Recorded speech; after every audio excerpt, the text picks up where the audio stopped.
Erev Tov Chavrim. Good evening, friends. Good to see you guys this evening. Well, I guess I can't really see you guys, but you guys can see me.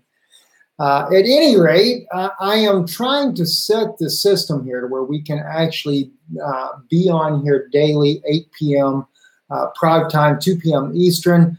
I don't know how well this is actually going to go as of yet, but you know the reason for this, and I'll speak about this again at the end of the broadcast once everybody gets in here, is so that people have a kind of a set time of when we're on. So if you're in Australia, I do want to know kind of Australia, New Zealand, what time is it over there? It's a little after, of course, after 8 now here, about 8:30, I guess, or 8:20, something like that. But we want to get this around 8 o'clock. So at any rate there, just so I can kind of get a gauge if this is a decent time frame that works for people around the world. As I get into this, so let me just kind of share some things that are going on. Russia deploys advanced short-range air defense missile system in Syria. This, I guess, is kind of testing the water before the S-300 system that they've already promised to give the Syrian government. I guess, too, to kind of fill out to see how Israel is going to respond. Russia does have a good relationship with Israel. And even though they have been very supportive of President Bashar al-Assad, they still have tried to maintain good relationships with Israel. And but that's becoming more and more tense with the situation where Israel at first didn't want Iran anywhere closer than 100 kilometers to their border. Now the Israeli authorities are saying they don't want Iran anywhere in Syria, period. But anyway, it says, during a visit of Russian YouTube bloggers at an airbase in Latvia were spotted on new Tor M2 fully automated surface-to-air missile system manufactured by the Almaz Antes is electronic mechanical plant Kupol. Forget me pronouncing Russian names. We'll have to get Yana to come on here and start sitting in the seat here to do the program here if we want to get these Russian names properly done. Speaking of which, let me go ahead and bring this out. We get this all the time. Never fail. Someone in the comments are going to say he's controlled by his Russian wife. Okay, come on, seriously. My Russian wife? If my wife is Russian, so is Ivanka Trump. Or not Ivanka Trump, but Melania Trump. Because they're both from the former Soviet Union. Yana is, as well as Melania, but neither one of them are Russian. Yana is Slovak, and I think Melania, where is she from? She's from, was it Slovenia or something like that? But anyway, neither one of them are Russian, although they probably both speak fluent Russian because under communism, which no doubt both of them despise, I know my wife despised communism, you were forced to learn Russian. So Yana does speak fluent Russian as a result of growing up under the Soviet Union. But as far as Russian, absolutely not. So anyway, moving on here, they moved in. Russia has deployed the advanced Tor M2 short-range air defense missile system in Syria after the U.S.-led missile strikes on Syrian regime chemical weapons sites. A source in Russian Defense Ministry confirms the deployment of the Tor M2 systems and the Hamim base in the northwest province of Latvia, Syria. So it doesn't necessarily mean that the Syrians have got it, but Russia has vowed to send those defense missile systems into Syria.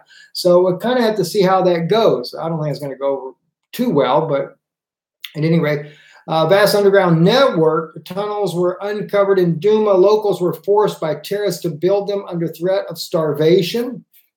Served as a base for militants, contained stockpiles of machinery, vehicles, as well as chemical labs. And now here's what gets me.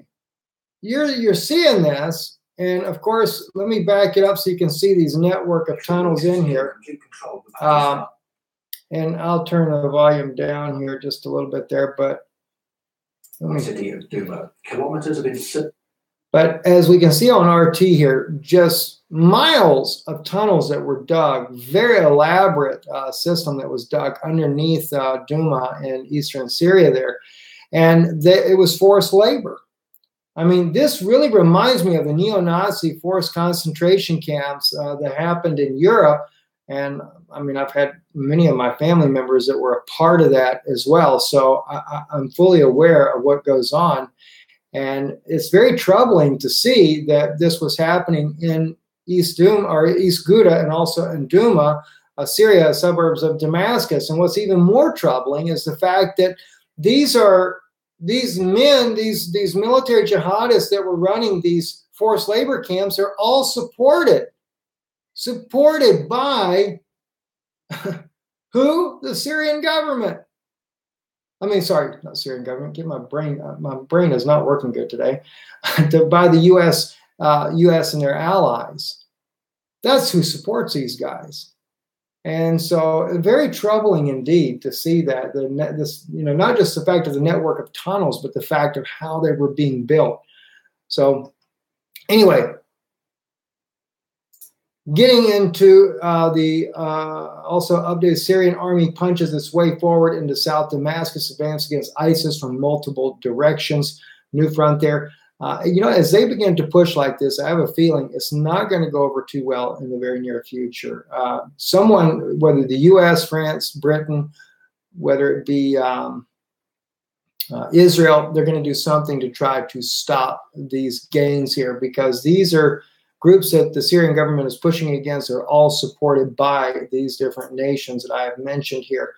Putin also gives a warning to the fleet USA and NATO after a Su-30 fighter jet destroyed a Syrian outdated warship applying the X-35 anti-ship cruise missile during maneuvers in the Mediterranean Sea.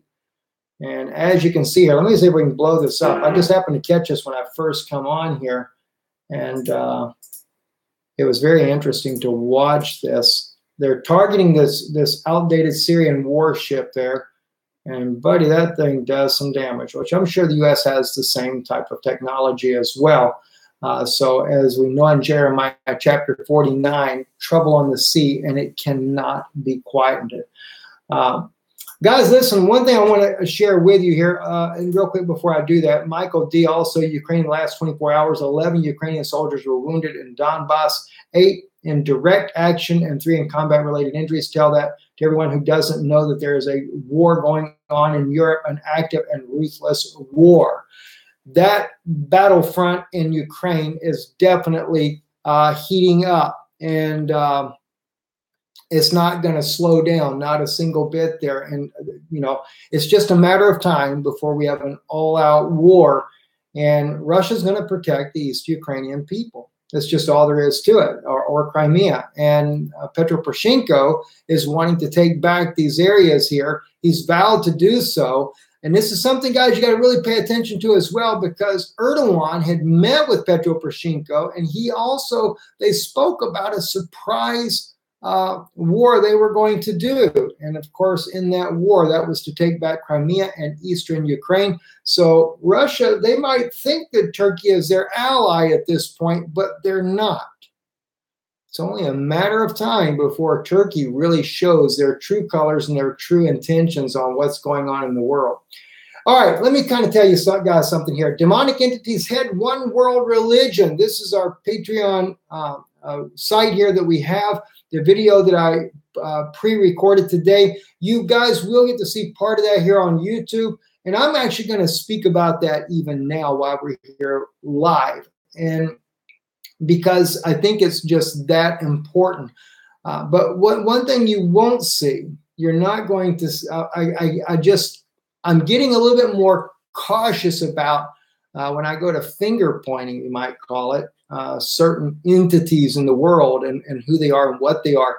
But I think I don't do quite as well when I'm live as I do when I pre-record, because I don't know, there's just something about when you're watching comments, scrolling up a page and talking at the same time, you just don't do very well. So, so nonetheless, it's kind of a distraction for my own brain there. So I tend to make more mistakes. But I want to share with you guys some of those insights. And of course, on Patreon, I go into more details. I really get into the details on Patreon about not only the demonic entities that are heading a one world religion, and that's more of a catchphrase, I guess you could say. It's not really when you really get into the depth of what's going on here, what I'm dealing with here is that it's some fascinating insights from the book of Jude that I just by God's grace discovered here the other day. And it lets me know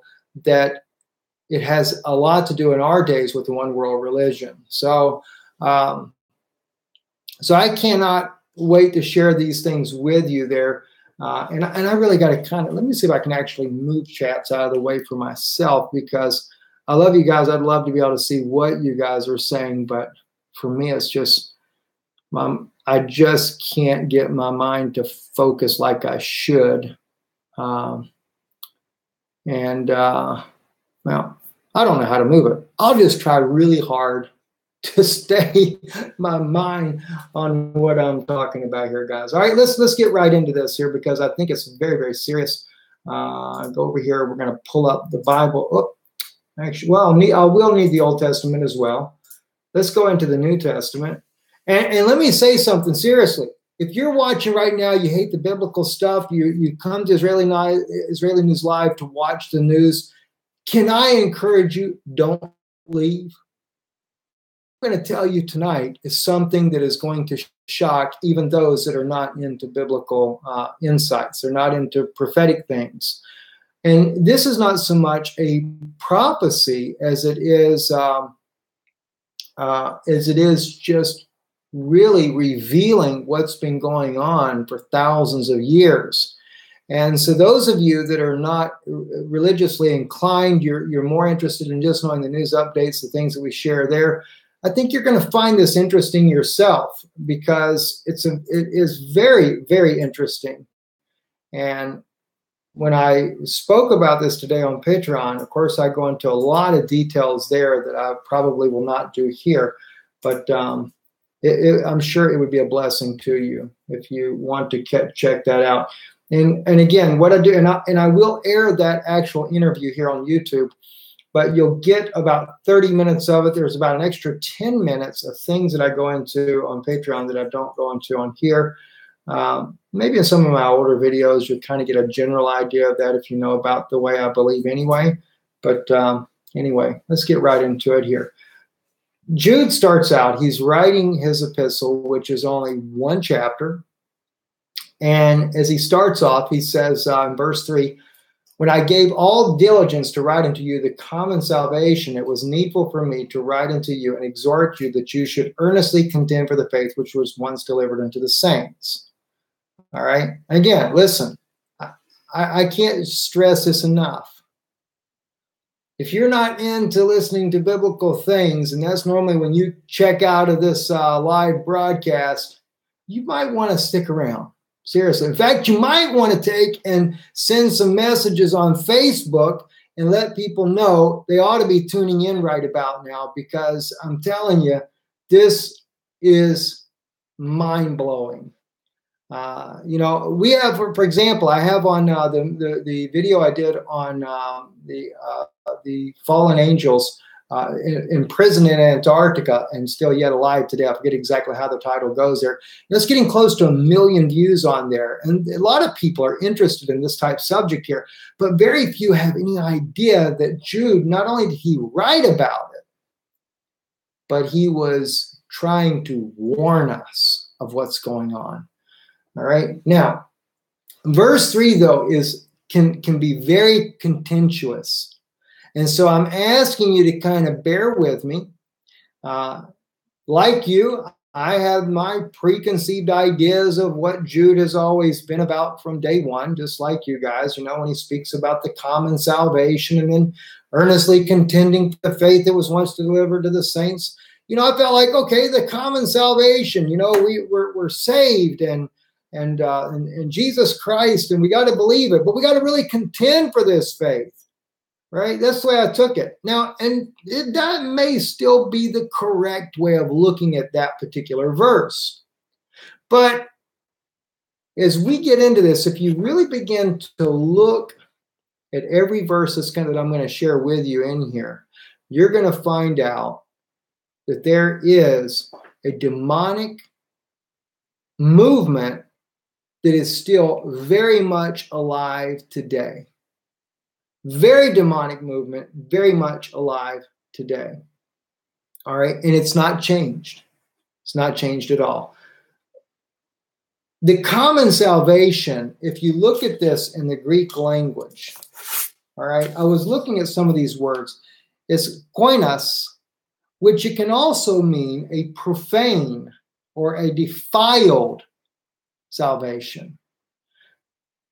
And as I begin to look at the context in which Jude was writing here, I begin to realize that he may have implied here, when I gave all diligence to write unto you, in this case here, possibly the koinos, the defiled salvation, it was needful for me to write unto you and exhort you that you should earnestly contend for the faith, which is pistis, which is the moral truth, not just faith like you have faith in believing something, but it's that you earnestly contend for the moral truth that was once delivered unto the saints, which are the blameless. The Greek word used there is the blameless.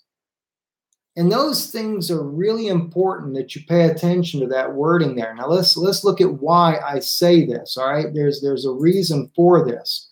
For there are certain men, watch this now, crept in unaware, who were before of old ordained to this condemnation. Ungodly men, turning the grace of God into lasciviousness, all right? And denying the only Lord God and our Lord Jesus Christ. Now, look at the antecedent then. Let's go back to verse 3. That's your antecedent. If you're looking at what's being said in verse 4, that you got these men that have crept in unaware, who are before ordained to this condemnation. Wait a minute. Now, by the way, the word old there is from ancient times. These men come from ancient times and they're condemned already, and they have crept in amongst the apostles, or those that are believing of the apostles. So, oh, by the way, I'm trying to ignore comments, but I caught somebody said something about Bill Cosby. He was found guilty today. Yes, he's 80 years old. He was found guilty of the charges that were brought against him. If it says here, ungodly men turning the grace of our God unto lasciviousness, which is a lustful type of, actually, let's see, I've got the word in here. It's filthy. All right. They turn what? They're turning the grace of our God into an ungodly, filthy, lustful type of way of believing. Now it makes sense why he says, I gave all diligence to write unto you unto the common salvation. I'm wondering if what Jude was trying to say here, because the very word koinos can actually mean, as I said here before, a profane or a defiled salvation. And then he's talking about that these men that have crept in, men of old, and what are they? They are turning the grace of God into a defilement.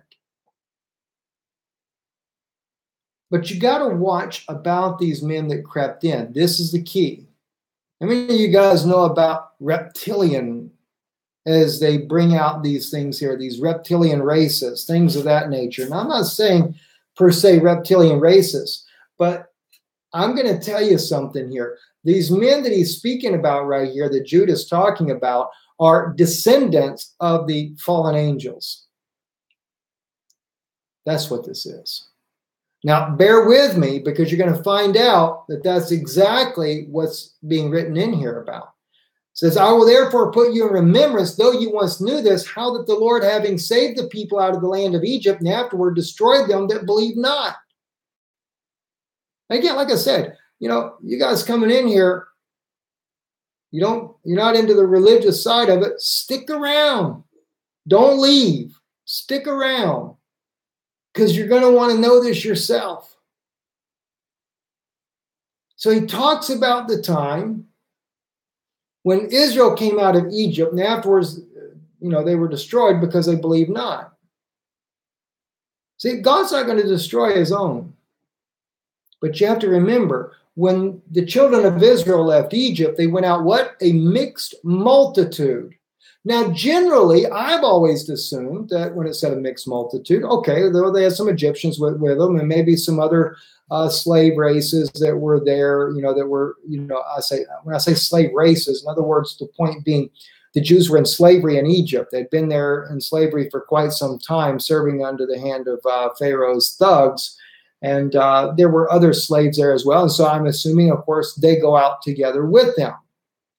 But the point is Jude is trying to make a point of something, and this is what you got to really pay attention to. All right. One, he speaks about these men that have crept in unaware after the apostles have already come, and apostles are still alive on the earth. And he said they've already snuck in there. And these are ungodly men turning the grace of our God into lasciviousness. Right? But they were men that were of that condemnation, ordained to condemnation. Which the ones that were actually ordained to condemnation were the fallen angels. Right? Okay, so now going into verse 6, and this is how you know that. And the angels which kept not their first estate, but left their own habitation, he hath reserved in everlasting chains unto darkness, unto the judgment of the great day. You see, it's starting to come together. Here you got these people that have crept into the church, and they're ungodly men, and they're ordained to condemnation. And now he's talking about the fallen angels. Notice too, when he says the angels which kept not their first estate, we know this is from Enoch, and this is the one place where in Jude he actually quotes Enoch. All right. And I've had many people write in comments. They say, well, Steve, it doesn't make sense because how could these women have sexual relationships with these angels, which were so huge? Right there's your answer. But left their own habitation. The word habitation is house in Greek. They left their type of body that they were living in and came down here, which perfectly goes in line with one of the apocryphal writings that I read, where it says that they were able to transform themselves to appear as if they were these women's husbands. They left their habitation. And some might argue, well, no, that's because they were up in heaven and they were given this domain there. But in the Greek there, the habitation is their house. And we are considered a house. Your body is a house or a temple of God. He hath reserved in everlasting chains under darkness. So it's like, why does he bring this up? Why does Jude bring this up if it doesn't go along with everything you're seeing up here? All right?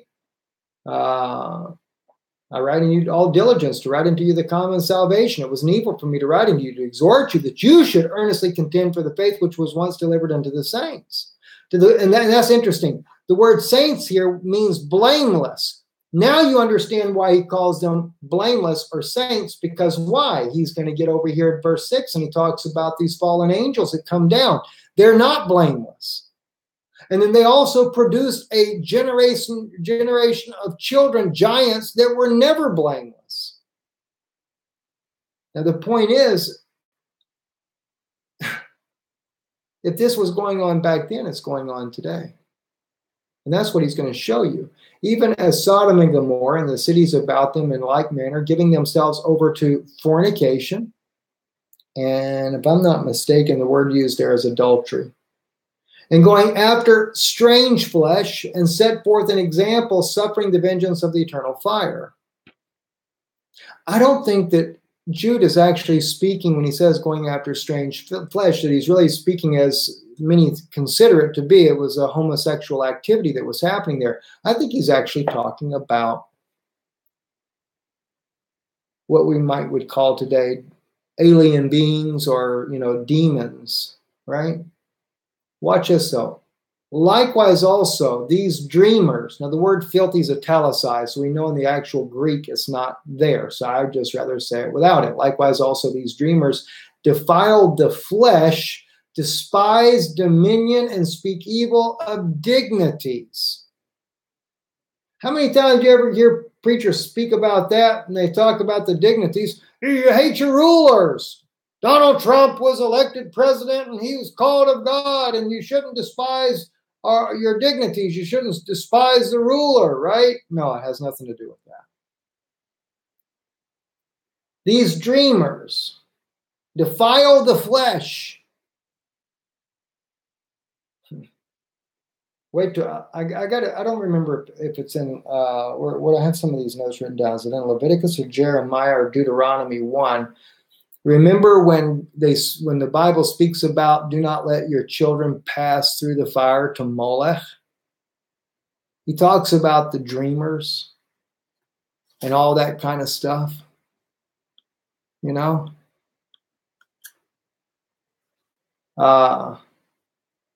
Defile the flesh, despise dominion, speak evil of dignities. That dignities, by the way, is not leaders. What the dignities are the glorious ones. The word in Greek is actually glory, but if you look at it just go to your in your column of your Bible, if you got the margin of your Bible where it gives you the definition of it, the dignities are literally speaking of the glorious ones, plural. Why? Again, watch what he says next, and it'll make sense why. Yet Michael the archangel would continue with the devil. He disputed about the body of Moses, durst not bring against him a railing accusation, but said, the Lord rebuked thee. Why does Jude suddenly throw this issue in there about Moses? It makes sense if you really understand what's going on here. Go back to verse 8.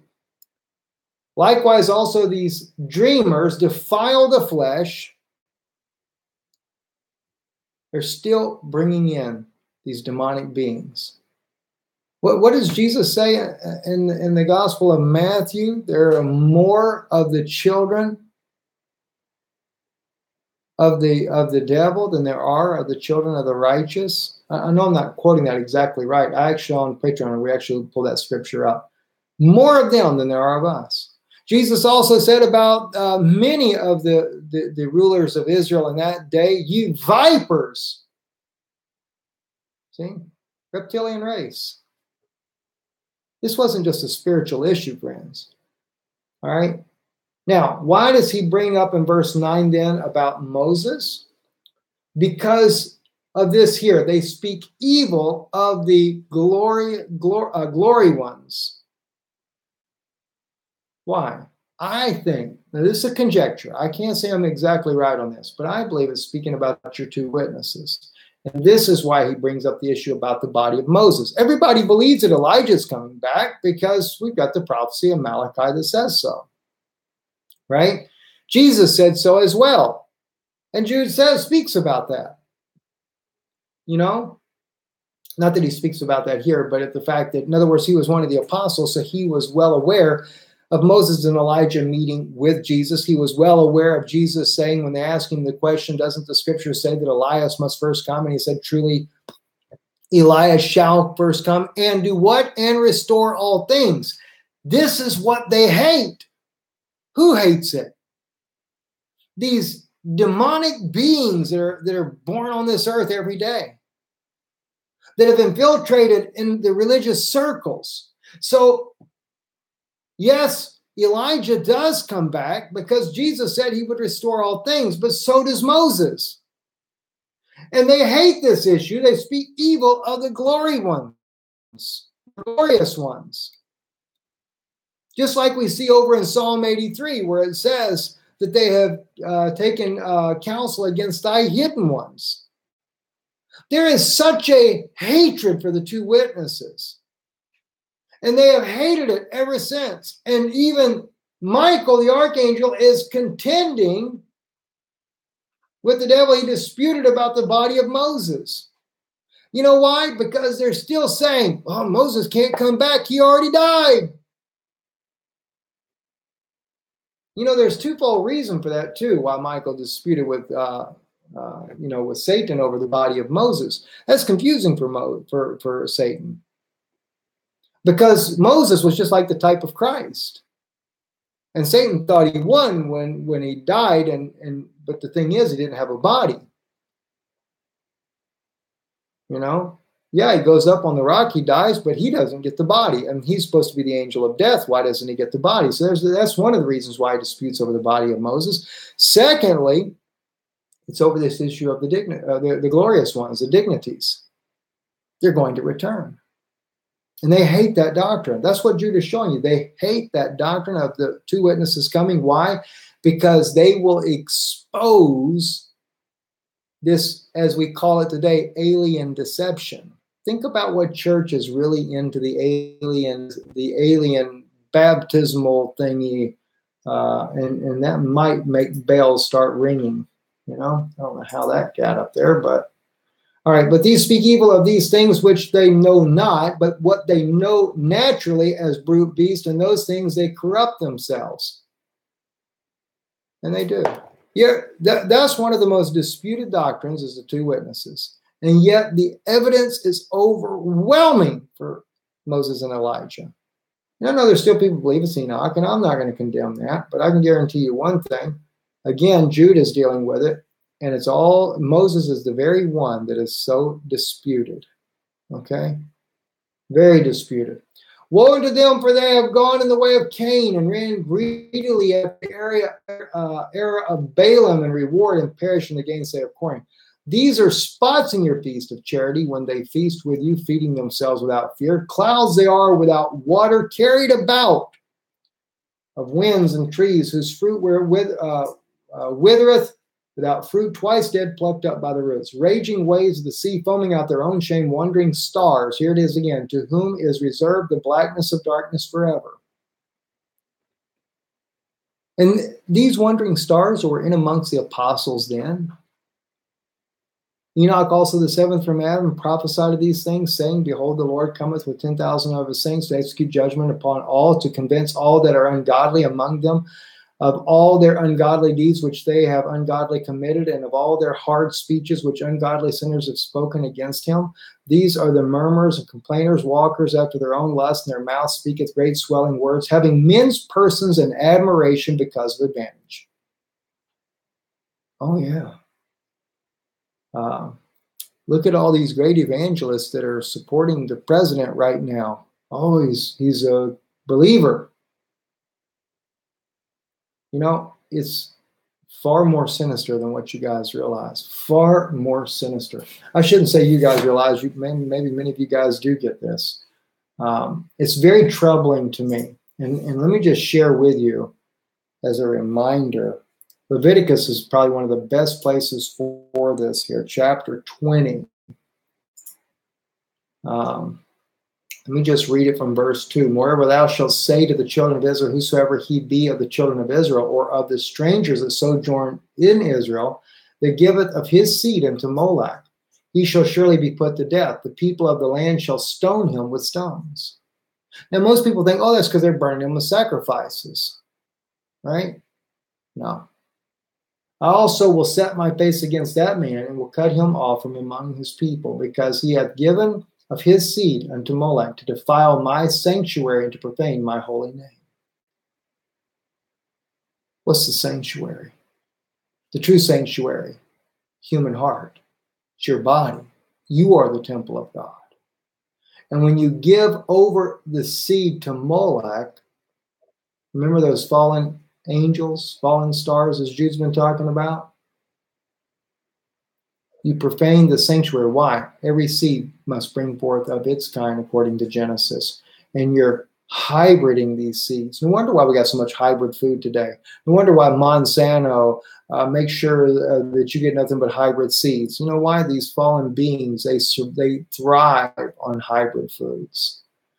Then I will set my face against that man and against his family, and will cut him off, and all that they go astray after him to go astray, for after Moloch from among their people. And the soul that turneth into this ghost and into familiar spirits to go astray after them, I will even set my face against that soul, and will cut him off from among his people. Sanctify yourselves, therefore, and be ye holy, for I am the Lord your God. and keep my statutes and do them. I am the Lord who sanctify you. All right? And many other things that we could probably bring out on this, but I don't want to get into every little issue here. Just wanted to share some of these insights with you. I'll actually load the video up that I did on this. Like I said, you'll see about 30 minutes of that. Patreon has about 40 minutes. Very interesting things that we go in over there. And, we're in a late hour, friends, very late hour. There's no time for playing around. And as we see things happening in the news today, it is obvious where we're at. I'm going to continue to go back over this issue here in Jude more and more because I'm searching it now. And I don't know how well I've conveyed this, who they are and what's really going on. But you're literally, to me, what Jude was showing here, just like it was before the flood, even after the flood, we were having the same issue. We had the Rephaim, we had the Nephilim, we had the Zamzamim. You had all these giants that were in the land. But it seems to me that they're not just giants. Yeah, they could be giants, but they're not always giants. And this is why Jesus made those comments. You're of your father the devil, and his works you'll do. Was it a mixing of the race? What was it? I don't have all those answers. I really don't. But to me, Jude really was uncovering something that is completely shocking, to say the least. And I think it goes really hand in hand with the messages that the Lord has given me before about Molech, how we spoke about these fallen angels in prison in Antarctica. And that, again, that's a conjecture. I don't say that with 100%, authority. I don't know. But I do know one thing. When he said to earnestly contend for the faith, don't accept a one-world religion. And I would be very careful, even with the church I attend. Because in these systems are these demonic beings. The one world religion will be headed by a reptilian race individual. And they may look just like you or me. And I think this is what Jude was trying to bring out as well. They crept in unaware. That's how you know. This wasn't a situation like it was when Joshua came into the land of Israel and they were able to discern who was who because these demonic beings were all giants. And they knew then because they were, 18 feet tall or whatever the case was. And they knew, okay, these are not of God. These are these demonic beings. Jude said they have crept in unaware. And he tells you to earnestly contend for the faith of Jesus Christ. And don't accept a common salvation. Because in that word that they're using there, if I'm correct in what I'm saying here, that common salvation, it could be implying that is as the very word koinos is, it can also mean profane, defiled, or unholy. When you take the entire chapter in context of what's being said, and although it seems like Jude is jumping from one issue to another, he's not. He's really not going from one thing to another. He is actually staying on target. He goes to that common salvation to tell you to earnestly contend for the faith that was once delivered to the saints. And then what does he do?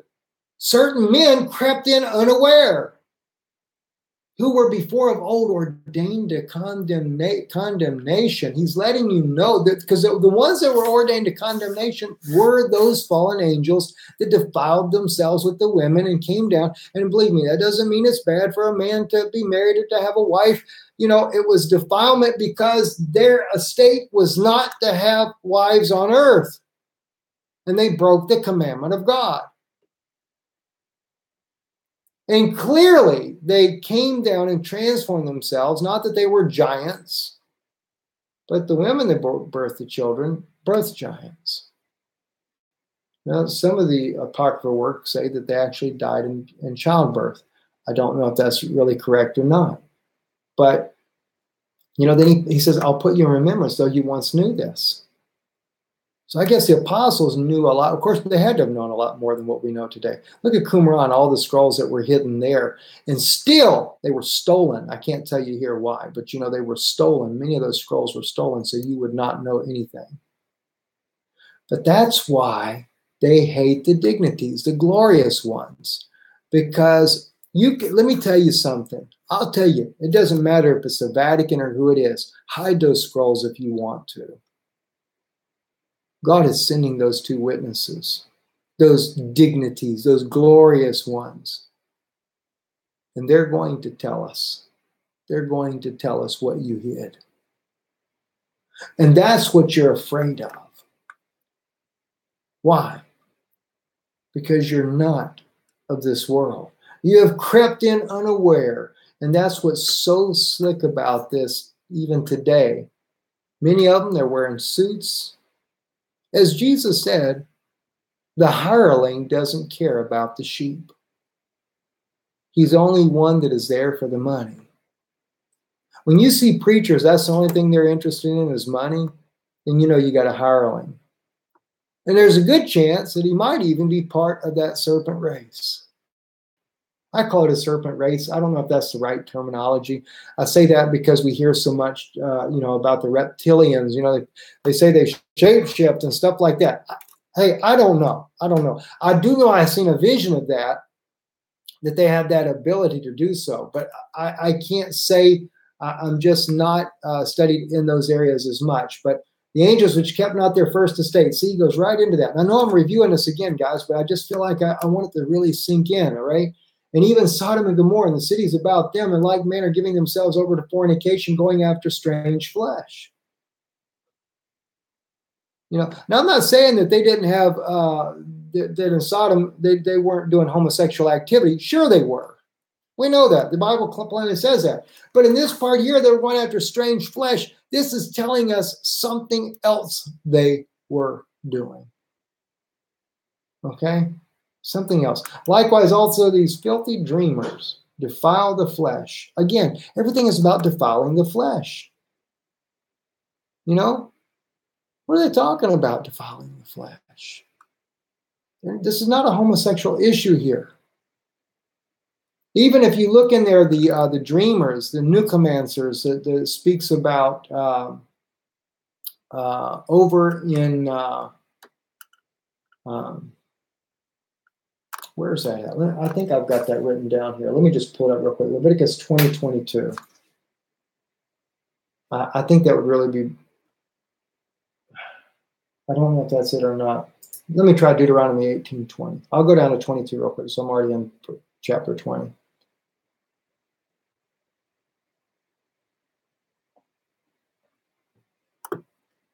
Okay, no, it's not there. Let me jump over, guys, real quick here to Deuteronomy 18.